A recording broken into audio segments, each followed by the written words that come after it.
Thank you very much, Lila and Miriam, for that beautiful recitation. So as I'd mentioned, Ernie Cray is here, and Ernie, if you could make your way to the stage. It's very important to remember the sacrifices that our Aboriginal brothers and sisters have made through no fault of their own.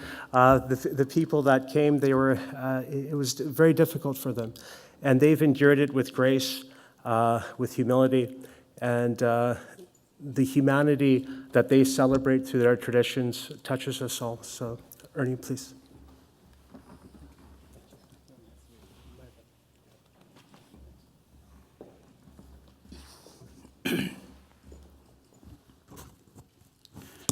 Good evening, everyone. With your permission, may I call you brothers and sisters? Okay. You know, in the early 1990s, Canada was in an important discussion, the federal government and the provinces, and it was over Canada's constitution. And the Aboriginal people were at the table with the premiers and the federal government. Specifically, in that era, was Joe Clark, a very reputable Canadian, a politician. Those were the people at the table. And I was the spokesman, a leader for an Aboriginal organization in British Columbia. Perhaps put more correctly now, and my children are wont to tell me, it's not Indian, it's not Aboriginal, it's Indigenous. They remind me all the time. But given my age, I sometimes lapse and still refer to myself as an Indian. And so sometimes I do trip over my tongue, and if I do tonight, please excuse me. But we were at the constitutional table, and we were also, there were a series of meetings, and there was a lot of preparatory work. And one day into my office in Vancouver came two older gentlemen, one from the Jewish community named Marvin Stark, who was a lawyer of business law at the University of, or Simon Fraser University. And along with him was someone from the Muslim community, Aziz Kaki. I think he was a respected elder in your community. But more than that, he was a respected British Columbian and a respected Canadian. And those two gentlemen who came to visit with me, I grew to respect a great deal and had much admiration for them. And their proposal to me was this: Ernie, you're at the constitutional table. The federal government is at the constitutional table, and the premiers are at the constitutional table. But what about the rest of us? What about other Canadians? Well, even with whatever charm and intelligence I might have brought to the situation, I couldn't open the doors to all other Canadians to be there. And when I talked to the Prime Minister and the premiers, the Prime Minister in that era said, look, this government here in Ottawa represents all other Canadians, but Ernie, your people are in Canada's Constitution. You'll be at the table. And I came back to British Columbia and I told Aziz Kaki that, and Marvin Stark. And they said, so now what will we do, Ernie? And I said, yeah, I like the emphasis on we, because it can't fall to me only. So what we did was we spent weeks and weeks organizing a gathering of many of British Columbians' ethnic communities, Canadians generally, women's organizations, labor unions, educational institutions, and we reserved the Maritime Hall, the Fishermen's Union Hall, in the downtown side of East Vancouver. And the plan was, as Canadians, respecting one another, wanting to hear one another, and wanting to find a way to bring the voices of all Canadians to the constitutional talks, we decided we would spend a couple of days together, both in a general session like this and then in breakout rooms. And what Canadians shared with us, the faith communities, such as your community, other faith communities, the Jewish community, and others, the Protestant community, labor unions and women's organizations and the like, is that we would take into the constitutional table the heartfelt beliefs and interests of all Canadians, not just ourselves as Indigenous people. We would tell them that we met with Canadians in East Vancouver, and this is what they shared with us. So we're here to talk about the interests of Indigenous people, but our brothers and sisters, such as you, this is what they told us about Canada's Constitution and how it should take shape. I needed to find a way of reconciling my commitment, my values, and my belief that all Canadians should be equal before the law. And more than that Canadians, however difficult and challenging as it might be, must learn to live together, to respect one another. And when it got down to particulars, that there should be, in Canada, respect for the faith communities, whether Protestant or Catholic, and I'm Catholic. Please don't hold that against me. And when you toss in Indigenous on top of Catholic, you can probably get a glimpse of what my life has been like, right? Being Catholic and being an Indigenous person. And I can tell you, yes, for myself, but for my parents and grandparents, being as they were Catholic and Indigenous, and not regarded as full Canadians until 1960. We were considered wards of the state and not Canadians like all other Canadians. We had to, as it were, sit at the back of the bus. And because we didn't have any rights, even human rights. Didn't have human rights then, when I was a child growing up. That was to change later. But when a people like my people and other First Nations people across the country and the Métis are put in that position, you can well imagine how our lives were. So tonight, for me, it's not that I want to walk you back through history and tell you stories, sad stories, tragic stories, and difficult stories about what it was like to be an Indigenous person growing up, or the life of my parents or grandparents. That's available to all Canadians in history books, or if you enroll in a college night school class, if you're interested in the history of Canada, and specifically Indigenous peoples. That's available to all Canadians. Also, you'll find, too, these days, that there are Aboriginal leaders or Indigenous people, sometimes leaders such as myself, that are very welcoming. I want you to know that through my professional career, much to the disappointment of folks in the larger community, my attitude was always, if you are a recent arrival to Canada, maybe first generation, second generation, or third generation, regardless of the faith community you belong to, it's fine by me. I don't have a problem. And I can't tell you how many quarrels I had down through the decades over that alone. I'm concerned right now as a Canadian and an Indigenous person because of the things I see in the news. When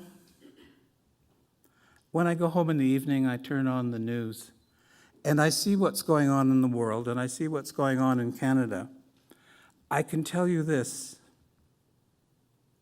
I'm alarmed, I'm troubled, and I'm afraid for Canadians, based on what I see.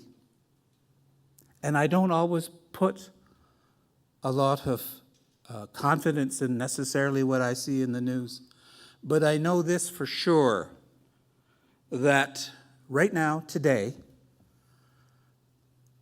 we're experiencing a lot of difficulties, and there's more on the horizon for us, for the Muslim community, for the Christian community, for Canadians generally.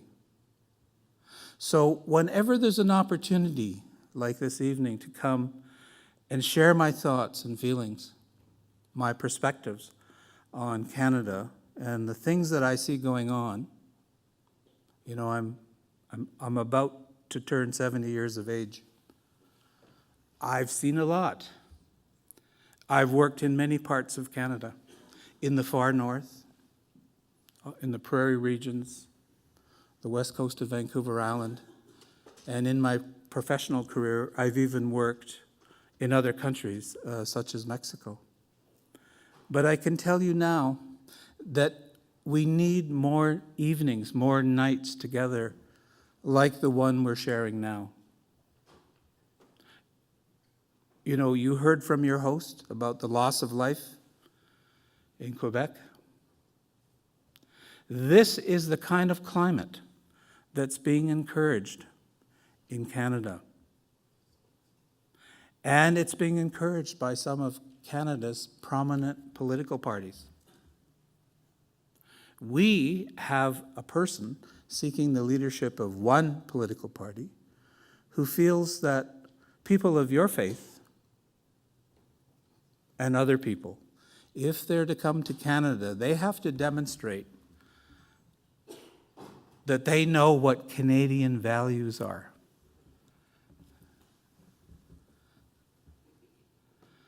This is a borrowing from what we can see in the United States, where there is a national government that is trying every day, tirelessly, to exclude people from certain countries on the globe based on their skin color and the faith community to which they belong. This is not for Canada. This is not for us.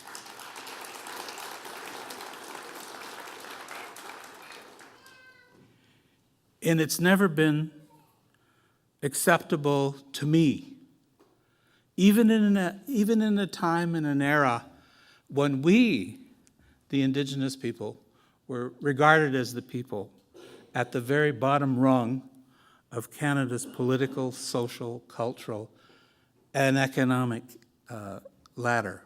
We were regarded as at the very bottom. But you know what? We fought on. We fought in the courts. And we had great success. And now, there's hardly a tree that's cut down in this province, or soil that's turned over, or a river diverted, or a road made through a remote part of this province to gain access to natural resources, where companies and governments are not obliged to come and speak to us. We had to fight for that. Not to keep it away from other Canadians, but to force Canadians to respect our place in this society, to recognize that there are things called Aboriginal rights, and that there is something called Aboriginal title. Our task is not to exclude natural resources from Canadians, to take things away from you, to keep you away from things. I'm the chief of a community. I'm the chief of the community that has rounded a corner. We want to see development in this province. We want to form partnerships with other Canadians. Only a week ago, Bilal Chima, a young man who you may be familiar with, brought a businessman to our community, and we've started to work with him. Skin color was not an issue. The faith community that that gentleman comes from is not an issue. The issue was, what is it as Canadians we could do together that would benefit both communities, create employment, and generate wealth, and make Canada and British Columbia a better place for it? That's the message of my community to the province of British Columbia and to the federal government.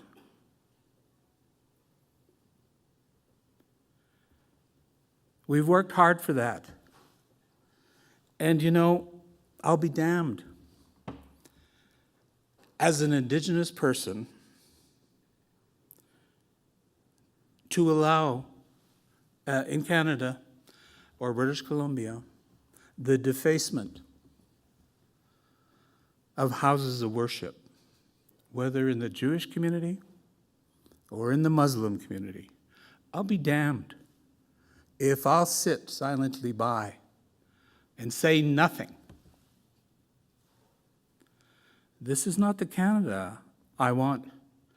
It's not the Canada it's not the Canada I want to see now or in the future. And if all of us are going to make a difference and make sure that Canada remains the welcoming country that it is, and British Columbia remains the wealthy, admired, and special place to live for all of us, you know, we're just going to have to fight for it.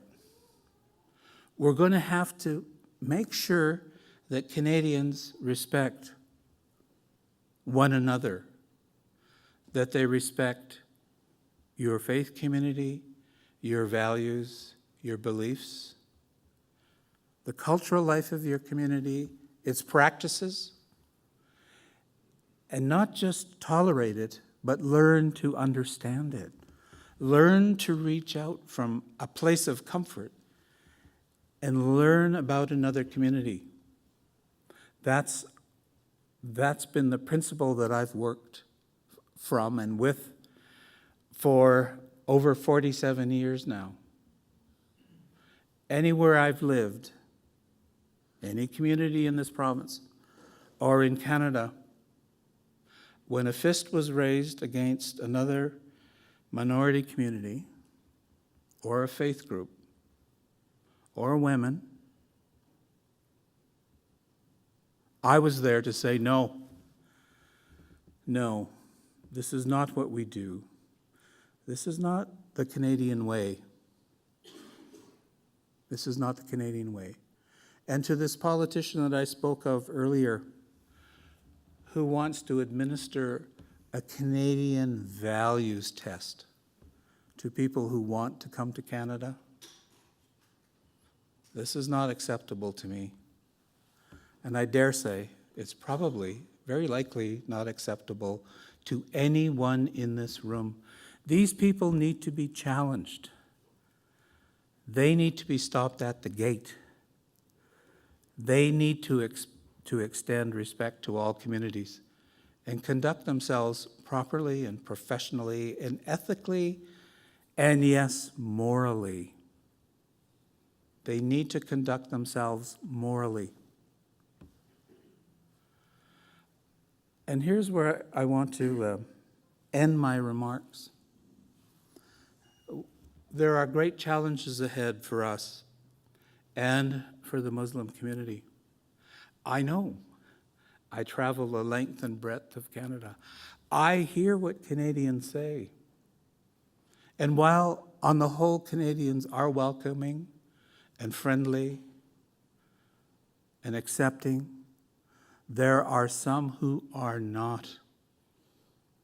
They want to exploit these differences in our communities for their political ends. They're trying to mimic what we see in the United States. We've already seen it, the tragic results of this kind of an attitude. It's up to all of us as Canadians, whatever our faith community, or ethnic community to stand together. And tonight, for us here in the Lower Mainland, this is a really good start. I was so proud and happy to be invited here and to see the faces of old friends. And guess what? We're still friends. Even this gentleman here. And like Aziz, I've seen him as a brother, and we've stayed in touch. And with Bilal Chima and others in the community, when they come and visit me, they speak to me as a brother and call me brother, treat me as a brother. And I do my darndest to return the favor. So with that, thank you for inviting me here this evening. I'm at least one Indigenous chief that you can count on. I'll be at your side. I'll be there with you anytime, anywhere. So thank you very much. And by all means, let's stay in touch. Okay.